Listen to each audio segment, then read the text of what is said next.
ជាបឋមខ្ញុំប្រកាសថាខ្ញុំសូមក្រាបថ្វាយបង្គំចំពោះសំណាក់និស្សិតគ្រប់ព្រះអង្គហើយសូមធ្វើសេចក្តីរាប់អានចំពោះបងប្អូននិស្សិតគ្រប់រូបទាំងអស់ដែលកំពុងតែតាមដានស្ដាប់នៅក្នុងការសិក្សានៅមេរៀនរបស់យើងបន្តដែលយើងសិក្សាកន្លងមកអស់រយៈពេលជាយូរមកដែរហើយនៅក្នុងប្រធានបទនីមួយៗឃើញថាបងប្អូនខ្លះក៏បានឆ្លងកាត់សមណៈនិស្សិតអង្គខ្លះក៏បានសិក្សារៀនសូត្រកន្លងមកហើយក៏ព្យាយាមនៅក្នុងការអាននៅឯកសារពាក់ព័ន្ធនឹងមេរៀននិងឯកសារច្បាប់ផ្សេងៗជាច្រើនឃើញថាចំណេះដឹងផ្នែកមេរៀននេះក៏រៀងជ្រៅជ្រះខ្លះដែរប៉ុន្តែយ៉ាងណាក៏យើងនៅតែបន្តនៅក្នុងការស្វែងយល់នៅក្នុងការស្ដាប់ដើម្បីជាគតិពិចារណាឲ្យយល់កាន់តែស៊ីជម្រៅនៅក្នុងនៃមេរៀនរបស់យើងដែលយើងរៀនកន្លងមកនៅក្នុងការបង្ហាត់បង្រៀនក៏ដូចជាការរំលឹកមេរៀនខ្ញុំប្រកាសថាខ្ញុំបានរៀបចំជាមេរៀនវីដេអូនេះឡើងក៏ដើម្បីជាការរំលឹកមេរៀនចាស់ៗដែលខ្លួនបានសិក្សាកន្លងមកក៏មិនចង់ឲ្យភ្លេចភ្លាំងឬក៏បាត់បង់ទៅវិញក៏បង្កើតជាវីដេអូខ្លីៗក៏ដូចជាការរំលឹកនឹកឃើញនៅមេរៀនចាស់ៗក៏បានយកមកផ្សព្វផ្សាយឡើងវិញក៏ដើម្បីជាចំណែកមួយសម្រាប់ដល់បងប្អូននិស្សិតក៏ដូចជាសំណាក់និស្សិតគ្រប់ព្រះអង្គដែលលោកខំព្យាយាមអង្គខ្លះក៏លោកមិនមានពេលនៅក្នុងការអានប៉ុន្តែលោកមានការស្ដាប់ទៅតាមបណ្ដាញសង្គមផ្សេងៗមានប្រព័ន្ធ YouTube មាន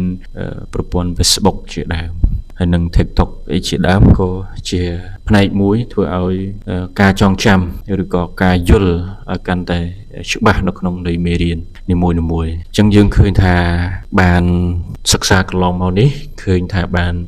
3ប្រធានបទចូល4ប្រធានបទនៅក្នុងថ្ងៃនេះហើយប្រធានបទទី1នោះនិយាយអំពីញាតិហើយប្រធានបទទី2និយាយអំពីកុំជាប់ពាក្យពិធីភ្ជាប់ពាក្យហ្នឹងហើយប្រធានបទទី3និយាយអំពីអាពាហ៍ពិពាហ៍នៅក្នុងលក្ខខណ្ឌនីតិវិធីអាពាហ៍ពិពាហ៍ហ្នឹងហើយថ្ងៃនេះចូលប្រធានបទទី4ដែលនិយាយអំពីការលែងលះតើនីតិវិធីនៅក្នុងការលែងលះក្រោយអំពីមានចំណងអាពាហ៍ពិពាហ៍ហើយក៏បាត់បង់បន្តិចទៀតហ្នឹងយើងនឹងស្វែងយល់ថាអ្វីទៅជាការលែងលះមុននឹងឈានមកដល់ការលែងលះនេះយើងឃើញថាមនុស្សរស់នៅក្នុងសង្គមដែលជាកោសិកានៃសង្គមជាតិយើងនេះឯងតែងតែមានប្រុសនិងស្រីដែលបង្កើតជាស្នេហើឡើងទំនាក់ទំនងបានជាការសន្យាណាមួយរហូតដល់ឈានកុំជាប់ពាក្យឬក៏ពិធីភ្ជាប់ពាក្យពាក់ចិញ្ចៀនពេជ្រចិញ្ចៀនត្បូងឬក៏ធ្វើអីមួយដើម្បីបញ្ជាក់ឬក៏ជាការសន្យាគ្នាដើម្បីរៀបចំណងអាពាហ៍ពិពាហ៍រហូតដល់ដំណាក់កាលទី1ទី2ក៏បានសម្រេចដោយបំណងប៉ងប្រាថ្នាហើយក៏ឈានមកដល់រៀបអាពាហ៍ពិពាហ៍ទៅតាមផ្លូវច្បាប់ទាំងរៀបចំទៅតាម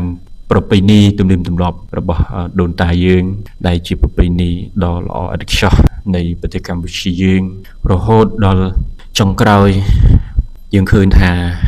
មនុស្សម្នាក់មិនចង់ទេការលែងលះបែកបាក់ក្រុមគ្រួសារតែងតែប្រាថ្នាឲ្យមាននៅសុភមង្គលនៅក្នុងក្រុមគ្រួសារឲ្យមានចំណងអាពាហ៍ពិពាហ៍នឹងឯងដល់ចាស់ព្រេងប៉ុន្តែដោយហេតុដោយទង្វើរបស់ដៃគូរបស់យើងឬក៏ភាគីរបស់យើងមានការថ្នាំងថ្នាក់អន់សពុនចិត្តដោយបការៈណាមួយដែលកើតឡើងដោយមិនជាការចុះសម្រុងនឹងគ្នាខ្វែងគំនិតគ្នាបង្កើតបានទៅជាការឆ្លោះប្រកែកចឹងបានចូលដល់ប្រធានបទទី4នេះគឺនិយាយអំពីការលែងលះនឹងឯងព្រោះអីសង្គមគ្រួសារគឺជាកោសិកានៃសង្គមមនុស្សនៅក្នុងសង្គមជាតិមួយរមែងតែមានគូគប់ហើយក៏បង្កើតបានជាគ្រួសារដែលជាក្រិតក្រមនៃច្បាប់ធម្មជាតិហើយគ្រួសារនីមួយៗនឹងឯងបង្កើតឡើងតាមជាអាពាហ៍ពិពាហ៍ដោយគោរពទៅតាមលក្ខខណ្ឌនិងគោលការណ៍គតិយុត្តផ្សេងៗនិងតាមលក្ខខណ្ឌប្រពៃណីអាពាហ៍ពិពាហ៍គឺជាកិច្ចសន្យាពិសេសមួយដែលខុសពីកិច្ចសន្យាធម្មតាហើយចំពោះកិច្ចសន្យាធម្មតាឲ្យ តែសំណើនិងស្វ័យការត្រូវគ្នាគឺកិច្ចសន្យាត្រូវបានបង្កើតឡើងដោយលាយលក្ខណ៍អក្សរឬមិនធ្វើជាលាយលក្ខណ៍អក្សរក៏ដោយចំណែកឯកិច្ចសន្យាអាពាហ៍ពិពាហ៍វិញគឺត្រូវតែធ្វើដោយត្រូវអនុវត្តទៅតាមគោលការណ៍នីតិវិធីលក្ខខណ្ឌដែលបានកំណត់នៅក្នុងច្បាប់ជាធរមានចំពោះបុរសនិងនារីណាដែលជាគូនឹងគ្នាដែលមានបំណងរួមរស់នៅជាមួយគ្នាជាដៃគូជាអនាគតជាមួយគ្នានឹងឯងគឺត្រូវតែមានចំណងរឹតដើម្បីជាលក្ខខណ្ឌមួយដើម្បីឲ្យមានភាពរឹងមាំបង្កើតជាកតិយុត្តលក្ខខណ្ឌអាពាហ៍ពិពាហ៍ត្រូវគោរពទៅតាមគោលការណ៍នៃច្បាប់មានន័យថាត្រូវតែគោរពលក្ខខណ្ឌដែលថ្ងៃមុននិយាយហើយថាលក្ខខណ្ឌមាន2លក្ខខណ្ឌសារធាតុនិងលក្ខខណ្ឌគ្រឹះជាដើមឬក៏លក្ខខណ្ឌទម្រង់ដែលយើងសិក្សាទៅលើអាយុភេទភាពនៅលាវឆន្ទៈក្នុងការហាមឃាត់អាពាហ៍ពិពាហ៍ដែលលក្ខខណ្ឌទម្រង់នោះគឺការដាក់ពាក្យសុំច្បាប់អាពាហ៍ពិពាហ៍ការបិទផ្សាយជាសាធារណៈការចុះកិច្ចសន្យាអាពាហ៍ពិពាហ៍និងសម្បត្តិអាពាហ៍ពិពាហ៍ដូចជាបានសិក្សាមកហើយដូច្នេះដើម្បីឲ្យអាពាហ៍ពិពាហ៍ដែលត្រឹមត្រូវស្របច្បាប់តាមច្បាប់ពិតប្រាកដនឹងឯងត្រូវគោរពលក្ខខណ្ឌទាំងពីរដោយបានរៀបរាប់នឹងឯងដើម្បីឲ្យអាពាហ៍ពិពាហ៍មានសុពលភាពល្អរឹងមាំហើយបើអាពាហ៍ពិពាហ៍រវាងប្តីនិងប្រពន្ធនោះឯងមិនត្រឹមត្រូវទៅតាមច្បាប់ទេនេះវាជាហេតុមួយអាចមានការរំលាយចំណងអាពាហ៍ពិពាហ៍ហ្នឹងក៏មិនអាចធ្វើទៅតាមទំនើងចិត្តបានឡើយគឺត្រូវតែធ្វើតាមផ្លូវតុលាការផ្ទុយមកវិញបើសិនជាចំណងអាពាហ៍ពិពាហ៍ដែលបុរសនារីអាចរួមរស់ជាមួយគ្នាដោយគ្រាន់តែរៀបអាពាហ៍ពិពាហ៍តាមប្រពៃណីទំនៀមទម្លាប់ឬពិធីសាសនាដោយមិនបានបំពេញលក្ខខណ្ឌដែលច្បាប់បានបញ្ញត្តិទេនោះគឺហៅថាប្តីប្រពន្ធនោះឯងគឺហៅថាអនីតិសង្វាសអ្វីទៅអនីតិសង្វាសហ្នឹងគឺគ្រាន់តែការរស់នៅឬក៏រៀបអាពាហ៍ពិពាហ៍តាមតែប្រពៃណីតាមតែសាសនាប៉ុន្តែមិនបានបំពេញទម្រង់លក្ខខណ្ឌដើម្បីឲ្យអាពាហ៍ពិពាហ៍ហ្នឹងរឹងមាំចឹងហើយការរស់នៅជាអនិច្ចសង្វាសបែបនេះប្រសិនបើបុរសឬនារីទាំងអស់នោះឯងកាលណាដែលអស់មនោសញ្ចេតនានឹងឯងវាតែងតែការលេងលះគ្នានឹងឯងវាស្រួលវាមិនលំបាកនៅក្នុងការលេងលះទេឬក៏ដៃគូរបស់យើងមានផិតទៅរកអ្នកថ្មីអ្នកអីហ្នឹងគឺយើងគ្មានសិទ្ធិនៅក្នុងការប្តឹងផ្តល់ទាមទាររយុត្តិធម៌ណាមួយបានទៅតាមផ្លូវតុលាការទេពីព្រោះយើងរស់នៅបែបអនិច្ចសង្វាសគ្រាន់តែបំពេញទូនាទីតាមប្រពៃណីនិងសាសនាទំនៀមទម្លាប់របស់ខ្លួនតែប៉ុណ្ណឹងប៉ុន្តែនៅក្នុងនីតិវិធីដើម្បីឲ្យរដ្ឋទទួលដឹងឮឬក៏ផ្លូវច្បាប់ទទួលស្គាល់នឹងគឺយើងមិនទាន់បានអនុវត្តឲ្យគ្រប់ជ្រុងជ្រោយនេះជាហេតុធ្វើឲ្យដៃគូម្ខាងនឹងឯងងាយនៅក្នុងការទៅរកដៃគូថ្មីនេះជាហេតុធ្វើឲ្យយើងនឹងឯងចឹងកាលណាដែលវាអស់មនោសញ្ចេតនាកាលណាហើយវាការលេងចង់រួមរស់នៅជាមួយគ្នាទៀតពួកគេគ្រាន់តែសម្រេចចិត្តដើរចេញបែកលំនៅឋានគ្នានិងលេងរួមរស់នៅជាមួយគ្នាវារួចរាល់ជាការស្រេចវាមិនបាច់ចាំទៅដល់ប្តឹងផ្ដាល់ទៅដល់តុលាការទេនឹងវាគេថាវាទុនណាវាអត់អាចរឹងទេជាក់ស្ដែងនៅក្នុងប្រទេសកម្ពុជាយើងបច្ចុប្បន្នចំពោះការកសាងគ្រួសារដែលបង្កើតឡើងដោយអាពាហ៍ពិពាហ៍គឺកើតមានជាហូរហែផងដែរជាការពិតណាស់ប្តីប្រពន្ធដែលនៅក្នុងនៃច្បាប់គឺសហព័ន្ធដែលបានរៀបអាពាហ៍ពិពាហ៍នឹងគ្នារមែងតែងតែចង់បាននៅសុភមង្គលកើតកាលវាលគុំត្រជាក់ត្រជុំនៅក្នុងក្រុមគ្រួសារដែលជាសហព័ន្ធទាំងឡាយប្រាថ្នាចង់បានគ្រួសារមួយដែលរស់នៅបានសុខសាន្តថ្កើងសុខដុមរមនាគឺអាស្រ័យទៅលើសហព័ន្ធទាំងពីរនឹងឯងចេះបង្កើតនៅសុភមង្គលផ្ទាល់ខ្លួនតែម្ដងតាមរយៈការចេះស្រឡាញ់គ្នាទៅវិញទៅមកការយោគយល់និងអព្យាស្រ័យចេះយកចិត្តទុកដាក់នឹងគ្នាចេះថ្នាក់ថ្នមចេះការជួយទំនុកបម្រុងការរួមសុខរួមទុក្ខនេះហើយក៏ជាកត្តាធ្វើឲ្យក្រុមគ្រួសារនឹងឯងកើតនៅសុភមង្គលបានដោយឡែកនៅក្នុងក្រុមគ្រួសារខ្លះតែងតែកើតមានបញ្ហាមួយចំនួនក៏ដូចជាការឆ្លោះទាស់ទែងពាក្យសម្ដីកាយវិការណាមួយដែលមិនសមរម្យពីសំណាក់សហព័ន្ធប្តីប្រពន្ធមើងងាយដែលជាញាតិ ដែលជាម្ដាយក្មេកឪពុកក្មេកឬក៏បងប្អូនសាច់ញាតិដោយពាក្យតកោះបោះបោកវាធ្វើឲ្យរង្គៀសគ្នាប៉ះទង្គិចធ្វើឲ្យរវាងបង្កើតជាចំនួនបង្កើតជាបញ្ហានៅក្នុងក្រុមគ្រួសារតែងតែជួបប្រទះជាហូរហែប៉ុន្តែបើជាការកើតមានបញ្ហានេះហើយវាអាចឈានទៅដល់ការកើតមានជាអំពើហិង្សានៅក្នុងក្រុមគ្រួសារវាជាអំពើមួយដែលច្បាប់បានហាមឃាត់ចំពោះជនណាដែលបានប្រព្រឹត្តហើយបានត្រូវតែផ្ដន្ទាទោសឬក៏ដាក់ទោសថែមទៀតផងពីព្រោះអំពើហិង្សានៅក្នុងក្រុមគ្រួសារនឹងឯងជាកត្តាមួយ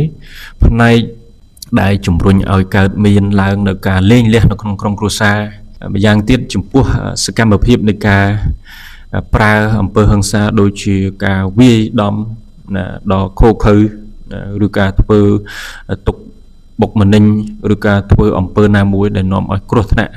ខ្លាំងអាចប៉ះពាល់ទៅដល់អាយុជីវិតទៅទៀតផងដែរព្រោះមនុស្សឥឡូវកាន់តែសាហាវកាន់តែខុសខើមានរហូតដល់ឈាន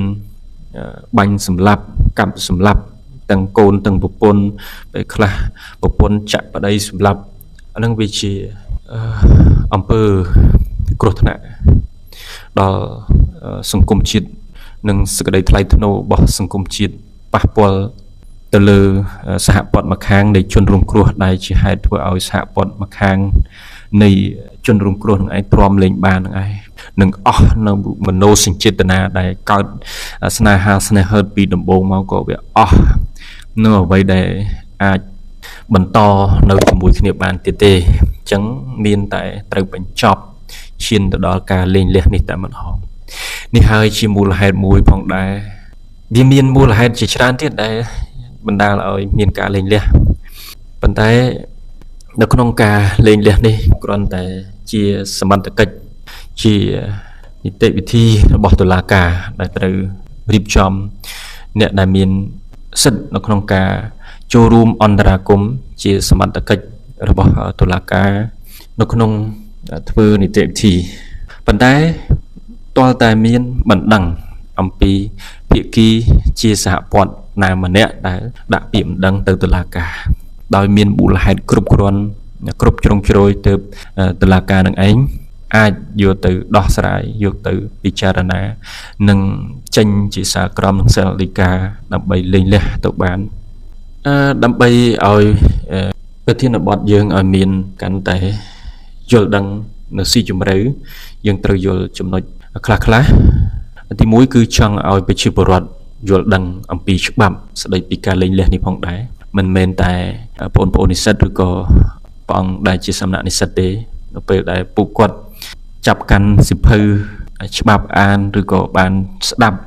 នៅខ្ញុំកណាខ្ញុំបានលើកឡើងបើសិនបើពួកគាត់បានយល់ច្បាប់នេះនៅពេលដែលពួកគាត់យល់កាន់តែច្បាស់មិនចង់ឲ្យកើតមានបញ្ហានៅក្នុងការលេងលះនេះដែរពីព្រោះនីតិវិធីនៃការលេងលះមានលក្ខណៈស្មុគស្មាញហើយត្រូវឡើងទៅតុលាការទៀតដូច្នេះពួកគាត់នឹងខិតខំបង្កើតនៅសុភមង្គលនៅក្នុងក្រុមគ្រួសារលើសពីនេះទៅទៀតប្រសិនបើពួកគាត់ចង់ធ្វើការលេងលះពួកគាត់ងាយស្រួលហើយនឹងកាន់តែដឹងច្បាស់ទៅទៀតថាត្រូវធ្វើបែបណាពីព្រោះអីអ្នកខ្លះគាត់យល់ច្បាប់គាត់ងាយ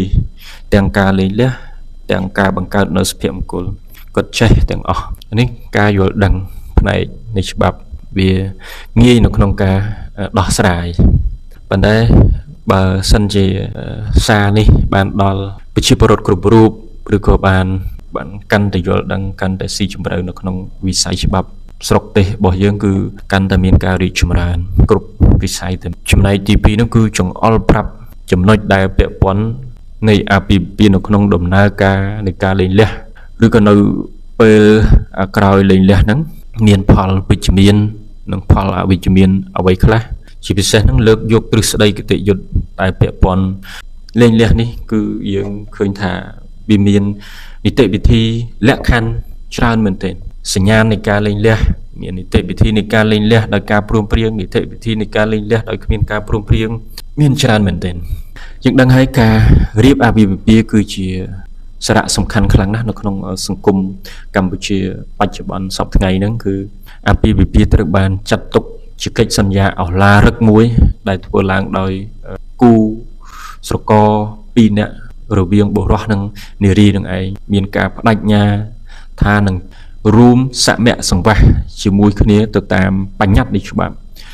ហើយមិនអាចរំលាយទៅតាមទំនឹងចិត្តរបស់ខ្លួនទេដោយហេតុថាកិច្ចសន្យានេះជាកិច្ចសន្យាមួយដែលមានភាពអឡារឹកពីព្រោះអាពាហ៍ពិពាហ៍នឹងមានអានុភាពពេញលេញទៅតាមច្បាប់បាននឹងឯងលុះត្រាតែអាពាហ៍ពិពាហ៍នឹងឯងស្របទៅតាមក្បួនខ្នាតដែលមានចែងនៅក្នុងច្បាប់ជាធរមាននៅក្នុងនៃនេះអាពាហ៍ពិពាហ៍មិនមែនត្រឹមតែជាការបំពេញតួនាទីទៅតាមក្រឹតក្រមនៃច្បាប់ទេនិងបទបញ្ញត្តិនោះទេប៉ុន្តែក៏តាមក្រឹតក្រមទៅតាមច្បាប់ធម្មជាតិផងដែរគូបញ្ជាក់ផងដែរថាបុរសនិងនារីមានសេរីភាពពេញលេញនៅក្នុងការជ្រើសរើសរកគូសកលនៅក្នុងការកសាងគ្រួសាររួមរស់នៅជាមួយគ្នាដឹងសុខដឹងទុក្ខជាមួយគ្នាបង្កើតជាកូនពូនជាចៅដើម្បីបង្កើតជាក្រុមគ្រួសាររបស់ខ្លួនប៉ុន្តែចំណងអាពាហ៍ពិពាហ៍បែរជាមានបញ្ហាល្អកកដោយសារតែការរស់នៅនឹងឯងមិនចោះសម្រងដោយសារហេតុផលជាច្រើនដូចជាទស្សនៈនៃការខ្វែងគំនិតគ្នាការប្រើប្រាស់ហិង្សាការជេរប្រមាថមើលងាយគ្នាមាក់ងាយគ្នាកូនភាសា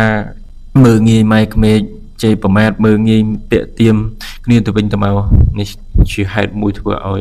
ការលែងលះកើតឡើងដូច្នេះហើយមានតែតុលាការទេដែលចូលខ្លួនមកដើម្បីអន្តរាគមន៍រៀបចំភាពផ្សះផ្សាជាមួយគ្នាការផ្សះផ្សាមិនដាច់មិនស្រេចទេក៏មានតែនីតិវិធីចេញនៅសាក្រមសាលិកាជាស្ថាពរណាមួយដើម្បីបញ្ចប់នៅក្នុងនីតិវិធីលែងលះតែម្ដងនៅក្នុងចំណុចនេះខ្ញុំនឹងលើកយកពាក្យថាការលែងលះនឹងឲ្យកាន់តែច្បាស់លាស់តើអ្វីទៅជាការលែងលះការលែងលះនេះគឺជាការផ្ដាច់ចំណងអាពាហ៍ពិពាហ៍របស់សហព័ន្ធដែលបានរៀបការពេញច្បាប់ពេញលក្ខណៈស្របច្បាប់ពេលដែលអ្នកទាំងពីរនឹងឯងកំពុងរស់នៅជាមួយគ្នាអាស្រ័យដោយសហព័ន្ធទាំងសងខាងនឹងឯងមានការយល់ព្រមគ្នាសហព័ន្ធមួយខាងណាដោយមិនអាចរួមរស់ជាមួយគ្នាដោយសុភមង្គលបានក៏ធ្វើសំណូមពរសុំដាច់នៅសមគ្គសង្វាសណានឹងត្រូវបានតុលាការនឹងឯងសម្រេចទៅតាមបញ្ញត្តិនៃច្បាប់តើតើនឹងការឲ្យនិយមន័យនៃពាក្យការលែងលះនេះផងដែរក្រមរដ្ឋវិន័យក៏ចូលខ្លួនមកដើម្បីអន្តរាគមន៍ដើរតួយ៉ាងសំខាន់ផងដែរពីព្រោះអីក្នុងសប្តាហ៍ថ្ងៃកំពុងតែអនុវត្តនៅក្នុងមាត្រានីមួយៗយកមកសកម្មនៅក្នុងការដោះស្រាយនៅក្នុងការវិវាទក្នុងការលែងលះនេះឯងតែម្ដងពីព្រោះនិយមន័យជាក់លាក់ចំពោះអត្ថបទនៃការលែងលះនេះវាសបញ្ជាក់ឲ្យឃើញថាការលែងលះនេះវាមិនមែនចេះតែធ្វើទៅតាមទំនឹងចិត្តរបស់បុគ្គលណាមួយបានទេវាទាល់តែមានអង្គហេតុច្បាស់លាស់សបញ្ជាក់ឲ្យតុលាការបានឃើញបានយល់បានដឹងថាជាអំពើហ្នឹងវាខួខើយងខ្នងឬក៏អំពើហ្នឹងវាអាចមិនចោះសម្រងពិតប្រាកដមែននៅក្នុងក្រុមគ្រួសារវាជាហេតុមួយដែលធ្វើឲ្យតុលាការនឹងឯងគិតគូរហៅគូភាគីទាំងប្តីទាំងប្រពន្ធនឹងឯងមកពិភាក្សាគ្នាកាលណាដែលដោះស្រាយមិនចេញគិតថាចំណងអាពាហ៍ពិពាហ៍លែងទៅមុខទៀតហើយគឺត្រូវតែបញ្ចប់តុលាការមិនអាចនឹងផ្សះផ្សាបន្តទៀតទេមានតែចេញនីតិវិធីមួយគឺចេញសារក្រមសាលិកាជាស្ថាពរបញ្ចប់តែម្ដងលក្ខខណ្ឌដែលអាចលែងលះបានការលែងលះអាចធ្វើបានទៅតាមតុលាការលុះត្រាតែភាគីនៃបណ្ដឹងគឺជាសហព័ន្ធដែលមានអធិភាពនៃចំណងអាពាហ៍ពិពាហ៍តាមផ្លូវច្បាប់ដែលអ្នកទាំងពីរនឹងឯងបានដាក់ពាក្យសុំរៀបអាពាហ៍ពិពាហ៍និងចុះបញ្ជីអាពាហ៍ពិពាហ៍នៅចំពោះមុខមន្ត្រីអត្រានុកូលដ្ឋានអធិភាពនៃចំណងអាពាហ៍ពិពាហ៍គឺជាមូលដ្ឋានចម្បងនៃដែលធ្វើឲ្យសហព័ន្ធមានទំនាក់ទំនងគតិយុត្តរវាងគ្នានឹងគ្នាអាចបង្កើតជាក្រុមគ្រួសារជាមួយគ្នាបានតាមក្បួនច្បាប់អធិភាពនៃចំណងអាពាហ៍ពិពាហ៍បានដើរតួនាទី លក្ខខណ្ឌគ្រឹះនៅក្នុងរឿងក្តីនៃការលែងលះដោយហេតុថានៅពេលដំណើរការដោះស្រាយរឿងក្តីលែងលះតុលាការតែងតែបង្គាប់ឲ្យសហព័ន្ធនឹងឯងផ្ដល់នៅសម្បត្តិអាពាហ៍ពិពាហ៍ដើម្បីធ្វើការពិនិត្យត្រួតពិនិត្យដើម្បីជាផុសតាងមួយសបញ្ជាក់ថាស្របច្បាប់ឬមិនស្របច្បាប់បើមិនស្របច្បាប់ទេសម្រេចគ្នាឯងចុះប៉ុន្តែបើថាស្របច្បាប់ទើបតុលាការនឹងឯងយកមកដោះស្រាយពួកឯងនៅក្នុងករណីដែលសហព័ន្ធមិនបានផ្ដល់តាមការបង្គាប់នេះទេតុលាការនឹងជឿថាមានអង្គហេតុនៃការបង្កើតចំណងគតិយុត្តដូច្នេះពាក្យមិនដឹងឬពាក្យសុំនឹងត្រូវបានច្រានចោលដោយដីកាសម្រេចហេតុនេះហើយដើម្បីរំលាយចំណងអាពាហ៍ពិពាហ៍ជាដំបូងសហព័ន្ធគឺត្រូវមានចំណងអាពាហ៍ពិពាហ៍ត្រឹមត្រូវទៅតាមន័យច្បាប់មានន័យថាអត្ថភាពនៃចំណងអាពាហ៍ពិពាហ៍នឹងឯងត្រូវបញ្ជាក់ដោយសម្បត្តិអាពាហ៍ពិពាហ៍ដែលចេញដោយមន្ត្រីអត្រានុកូលដ្ឋានតាមការស្នើសុំពីសហព័ន្ធទាំងពីរដូច្នេះហើយសហព័ន្ធណាមួយខាងអាចធ្វើការដាក់ពាក្យបណ្ដឹងលែងលះទៅតុលាការបានដើម្បីឲ្យតុលាការនឹងឯងធ្វើសេចក្តីសម្រេចប៉ុន្តែបន្ថែមពីនេះទៅទៀតនោះគឺពាក្យបណ្ដឹងនោះត្រូវមានមូលហេតុត្រឹមត្រូវដោយដែលបានចែងនៅក្នុងក្រមប្រពៃណីឆ្នាំ2007ត្រង់មាត្រា978មូលហេតុនៃការលែងលះចែងនៅក្នុងក្រមប្រពៃណីគឺសហព័ន្ធអាចដាក់ពាក្យបណ្ដឹងលែងលះបានប៉ុន្តែអាស្រ័យមើលមូលហេតុនោះថាតើមូលហេតុដែលអាចមានចែងនៅក្នុងក្រមប្រពៃណីដែរឬទេបើមិនមានអាហ្នឹងតុលាការក៏អាចដោះស្រាយបានដែរដូច្នេះដើម្បីចង់ឲ្យដឹងថាកាន់តែជាក់ច្បាស់យើងនឹងធ្វើការបកស្រាយពីមូលហេតុដែលនាំឲ្យមានការឈានទៅដល់ការលែងលះទី1នៅក្នុងករណីបានប្រព្រឹត្តអំពើផិតទៅលើសហព័ន្ធដោយគោរពទៅលើគោលការណ៍ឯកពន្ធភាពបុគ្គលដែលមានសហព័ន្ធហើយពុំអាចរៀបអាពាហ៍ពិពាហ៍បានទៀតឡើយមានន័យថាសហព័ន្ធដែលមានចំណងអាពាហ៍ពិពាហ៍ត្រឹមត្រូវទៅតាមផ្លូវច្បាប់ហើយពុំអាចរៀបការជាមួយស្ត្រីឬបុរសដទៃក្រៅពីសហព័ន្ធខ្លួនដែលស្ថិតនៅក្នុងចំណងអាពាហ៍ពិពាហ៍ឡើយជាទូទៅបុរសត្រូវមានប្រពន្ធតែមួយរីឯស្ត្រីនឹងត្រូវតែមានប្តីតែមួយដូចគ្នាផងដែរផ្ទុយពីនេះត្រូវចាត់ទុកថាជាអំពើផិតហើយអំពើផិតគឺជាការរួមសេវនកិច្ចរវាងបុរសដែលមានចំណងអាពាហ៍ពិពាហ៍ពីមុនមិនទាន់រំលាយជាមួយស្ត្រីដទៃក្រៅពីសហព័ន្ធរបស់ខ្លួនឬការរួមសេវនកិច្ចរវាងស្ត្រីដែលមានចំណងអាពាហ៍ពិពាហ៍មិនទាន់រំលាយជាមួយបុរសដទៃក្រៅពីប្តីប្រពន្ធរបស់ខ្លួនករណីសហព័ន្ធដែលមានចំណងអាពាហ៍ពិពាហ៍នឹងគ្នាហើយលួចទៅប្រព្រឹត្តអំពើផិតក្បត់ជាមួយស្ត្រីឬបុរសដទៃក្រៅអំពីសហព័ន្ធរបស់ខ្លួននឹងឯងវាដែលជាហេតុមួយធ្វើឲ្យផ្ទុយទៅនឹងច្បាប់ដែលបានបញ្ញត្តិត្រូវចាត់ទុកថាជាអំពើដែលមានពិរុទ្ធហ្នឹងគឺមានទោសហើយការប្រព្រឹត្តអំពើផិតជាលក្ខខណ្ឌដែលសហព័ន្ធម្ខាងដែលទទួលរងនឹងការបំពានសិទ្ធិអាចដាក់ពាក្យបណ្ដឹងលែងលះបានឧទាហរណ៍ A បានរៀបអាពាហ៍ពិពាហ៍ជាមួយ B 2ឆ្នាំក្រោយមក A បានមានសព្វនភាពផ្លូវភេទជាមួយនឹងនារី C រឿងនេះបានដឹងទៅដល់ B គាត់បានឈឺចិត្តយ៉ាងខ្លាំងនិងលែងចង់រួមរស់ជាមួយ A តទៅទៀតនៅក្នុងករណីនេះ B អាចលែងលះជាមួយ A បានពីព្រោះអីគឺ A នឹងឯងបានប្រព្រឹត្តអំពើផិតនៅក្នុងករណីទី2ករណីនេះគឺសំដៅទៅដល់ការបោះបង់សហព័ន្ធចោលដោយគ្មានមូលហេតុត្រឹមត្រូវការបោះបង់សហព័ន្ធចោលដោយគ្មានមូលហេតុត្រឹមត្រូវនោះដោយភាគីណាមួយខាងនៃសហព័ន្ធនឹងឯងជាហេតុផលមួយនៃការមិនរួមរស់ជីវភាពជាមួយគ្នាសហការគ្នានិងសង្គ្រោះគ្នាទៅវិញទៅមកដោយមានបញ្ញត្តិនៅក្នុងមាត្រា966នៃក្រមប្រពៃណីនេះសបញ្ជាក់ឲ្យឃើញថាភាគីនោះគ្មានឆន្ទៈបន្តជីវភាពរស់នៅជាប្តីប្រពន្ធតទៅទៀតនោះទេការបោះបង់សហព័ន្ធចោលដោយគ្មានមូលហេតុត្រឹមត្រូវគឺជាលក្ខខណ្ឌដែលអាចឲ្យភាគីម្ខាងនៃជនដែលត្រូវបានបំពានសិទ្ធិហើយជាជនរងគ្រោះថែមទៀតនោះអាចមានមូលហេតុគ្រប់គ្រាន់នៅក្នុងការអះអាងសិទ្ធិរបស់ខ្លួននៅចំពោះមុខតុលាការបានឧទាហរណ៍ថា A ដូចនៅក្នុងការលើកឧទាហរណ៍ទី1អញ្ចឹង A ប្តី B ប្រពន្ធប្តីប្រពន្ធនឹងឯងបានឆ្លោះទាស់ទែងគ្នា A បានបណ្ដេញ B ឲ្យចេញពីផ្ទះណា B គ្មានកន្លែងស្នាក់នៅទេបានទៅរស់នៅផ្ទះម្ដាយគាត់អស់រយៈពេល1ឆ្នាំហើយទំនាក់ទំនងរវាងលោក A និង B នឹងឯងនៅតែមិនត្រូវគ្នានៅក្នុងករណីនេះ B នឹងឯងអាចទាមទារឲ្យលែងលះបានឧទាហរណ៍ទី2 A ជាប្តីបានឆ្លោះទាស់ទែងជាមួយ B ជាប្រពន្ធហើយក៏ A នឹងឯងបានប្រមូលទ្រព្យសម្បត្តិទាំងអស់ចាក់ចេញទៅនៅក្នុងករណីនេះក៏ត្រូវរាប់បញ្ចូលនៅក្នុងការបោះបង់សហព័ន្ធដោយគ្មានមូលហេតុត្រឹមត្រូវផងដែររីនៅក្នុងករណីទី3វិញករណីទី3នេះគឺមិនបានដឹងច្បាស់ទេថាសហព័ន្ធស្លាប់ឬរស់អស់រយៈពេលជាង1ឆ្នាំនៅត្រង់ចំណុចនេះជាករណីដែលសហព័ន្ធម្ខាងមិនបានទទួលដំណឹងពីសហព័ន្ធម្ខាងទៀតដែលបានចាក់ចេញពីទីលំនៅឋានរបស់ខ្លួនទៅបំពេញការងារឬភារកិច្ចណាមួយហើយចាក់ចេញទៅនោះបាត់សូនឈឹងមិនដឹងថាទៅដល់ទីណាធ្វើអ្វីនៅកន្លែងណានោះទេគឺគ្មានដំណឹងអស់រយៈពេលរហូតដល់ទៅ1ឆ្នាំក្រោយពីថ្ងៃចាក់ចេញនោះឯងទន្ទឹមទៅនឹងបញ្ហាទាំងនេះសហព័ន្ធម្ខាងទៀតនឹងអាចដាក់ពាក្យបណ្ដឹងទៅតុលាការ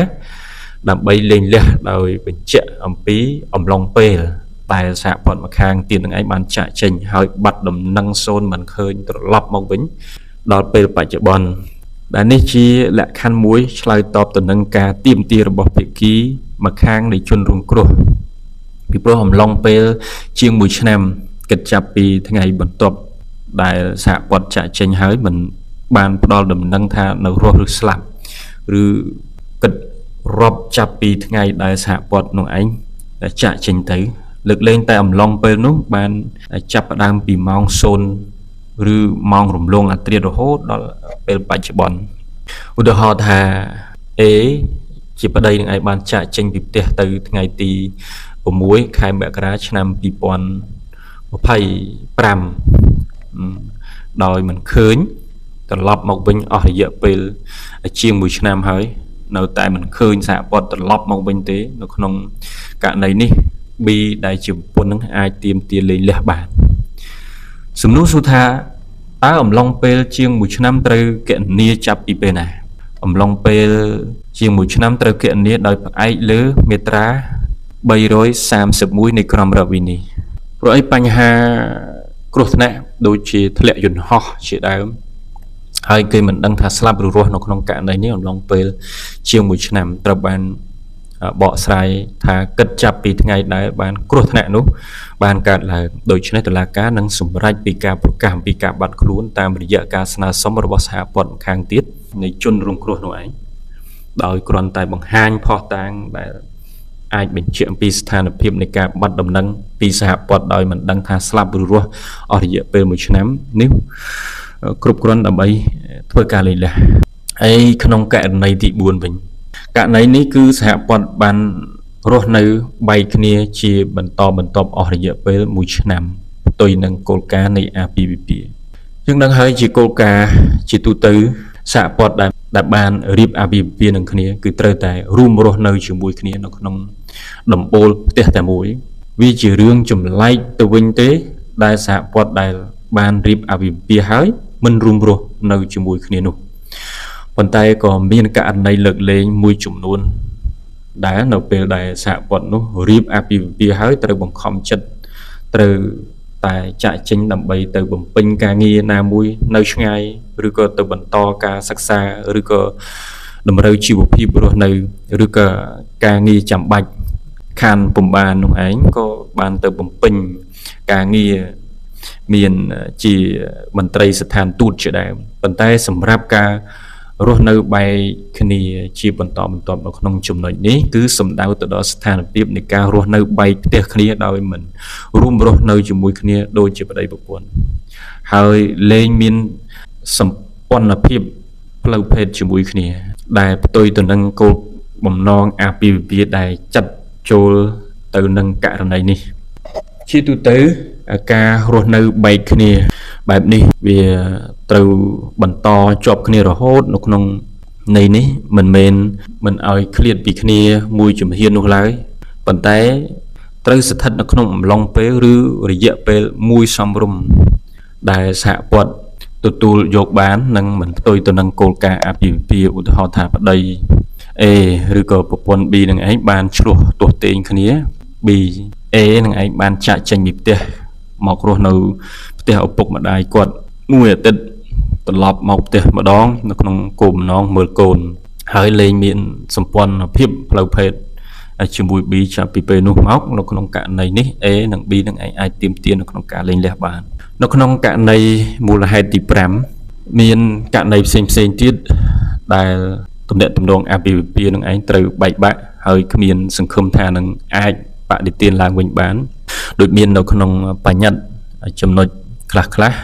មានលក្ខណៈទូលំទូលាយនិយាយរួមទៅទោះបីជាមានមូលហេតុទាំងឡាយដែលមិនអាចចូលនៅក្នុងចំណុច1 2 3ដើម្បីសម្រេចបញ្ហានេះតុលាការក៏បីត្រូវពិចារណាទៅដល់ស្ថានភាព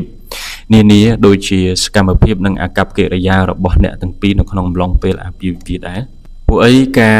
វាយដំឃោឃៅធ្វើទុកបុកម្នេញប្រមាថមើលងាយធ្ងន់ធ្ងរចំពោះសហព័ន្ធឬចំពោះបុព្វញាតិរបស់សហព័ន្ធមានចរិតលក្ខណៈផ្ទុយពីសីលធម៌ឬក៏ប្រព្រឹត្តអនាចារណាដែលបណ្ដាលឲ្យបែកបាក់ហើយគ្មានសង្ឃឹមនឹងអាចបដិទានឡើងវិញបាននេះហើយជាប្រភេទមួយដែលធ្វើឲ្យឈានទៅដល់ការលែងលះនៅក្នុងក្រមរដ្ឋវិន័យបានកំណត់ពីការលែងលះមានពីរប្រភេទគឺការលែងលះដោយការព្រមព្រៀងនិងការលែងលះដោយគ្មានការព្រមព្រៀងអ្វីទៅជាការលែងលះដោយការព្រមព្រៀងការលែងលះដោយការព្រមព្រៀងនេះគឺជាការលែងលះដែលកើតឡើងចេញពីឆន្ទៈពិតប្រាកដរបស់សហព័ន្ធទាំងពីរនៅក្នុងការផ្ដាច់ចំណងអាពាហ៍ពិពាហ៍ម្យ៉ាងទៀតការលែងលះប្រភេទនេះគឺជាជំរើសមួយនៃការលែងលះរបស់សហព័ន្ធបើសិនជាសហព័ន្ធទាំងពីរនឹងឯងមានចំណងអាពាហ៍ពិពាហ៍នឹងគ្នាដែលខ្លួនយល់ឃើញថាមិនអាចរួមរស់នៅជាមួយគ្នាបានអស់និស្ស័យនឹងគ្នាហើយនិងអស់មនោសញ្ចេតនានឹងគ្នាហើយបានព្រមព្រៀងគ្នារួចជាស្រេចអំពីការលែងលះអាចដាក់ពាក្យបណ្ដឹងទៅតុលាការបានប៉ុន្តែតុលាការអាចឲ្យលែងលះបានក្រោយពីការយល់ឃើញថាសហព័ន្ធទាំងសងខាងឯងមានឆន្ទៈពិតប្រាកដនៅក្នុងការរំលាយណាទំនាក់ទំនងអាពាហ៍ពិពាហ៍ឆន្ទៈពិតប្រាកដនៅក្នុងការព្រមព្រៀងលែងលះនៅក្នុងន័យនេះចង់សំដៅទៅដល់ការបង្ហាញឆន្ទៈព្រមព្រៀងដោយស្ម័គ្រចិត្តរបស់គូភាគីទាំងសងខាងនឹងឯងដោយមិនមានវិការៈណាមួយដូចជាការគំរាមកំហែងការឈរបោកការមានការភ័ន្តច្រឡំការបង្ហាញការមិនពិតប្រាកដរបស់ភាគីម្ខាងទៀតអំពើឆ្លៀតឱកាសឬក៏មានគោលបំណងកេងចំណេញហួសហេតុណាមួយហ្នឹងហើយចំពោះការលែងលះប្រភេទនេះដោយពុំពិចារណាទៅលើមូលហេតុនៃការលែងលះដែលកំណត់ដោយក្រមរដ្ឋវិន័យឡើយហេតុនេះជាការព្រមព្រៀងរបស់សហព័ន្ធទាំងពីរគឺជាលក្ខណៈសំខាន់ចាំបាច់សម្រាប់ឲ្យតុលាការនឹងឯងត្រូវធ្វើការពិចារណាជាមូលហេតុជាមូលដ្ឋានមួយនៃការពិចារណាដើម្បីវិនិច្ឆ័យដើម្បីចេញដីកាសម្រេចនៃការលែងលះរីឯការលែងលះដោយគ្មានការព្រមព្រៀងវិញការលែងលះដែលមានមូលហេតុដូចមានចែងនៅក្នុងក្រមរដ្ឋវិន័យគឺជាការលែងលះដោយមិនមានការព្រមព្រៀងមានន័យថាភាគីម្ខាងដែលជាប្តីប្រពន្ធនៃអាពាហ៍ពិពាហ៍នឹងឯងមិនទាន់មានឆន្ទៈនៅក្នុងការលែងលះទេប៉ុន្តែភាគីម្ខាងទៀតនឹងឯងទទូចឲ្យមានការលែងលះដោយមិនអាចរួមរស់ជាមួយគ្នាទៀតបានទេម្យ៉ាងទៀតដោយសារទ្រាំមិនបាននឹងភាគីម្ខាងទៀតនឹងឯងដែលជាប្តីប្រពន្ធនឹងឯងបានធ្វើឲ្យ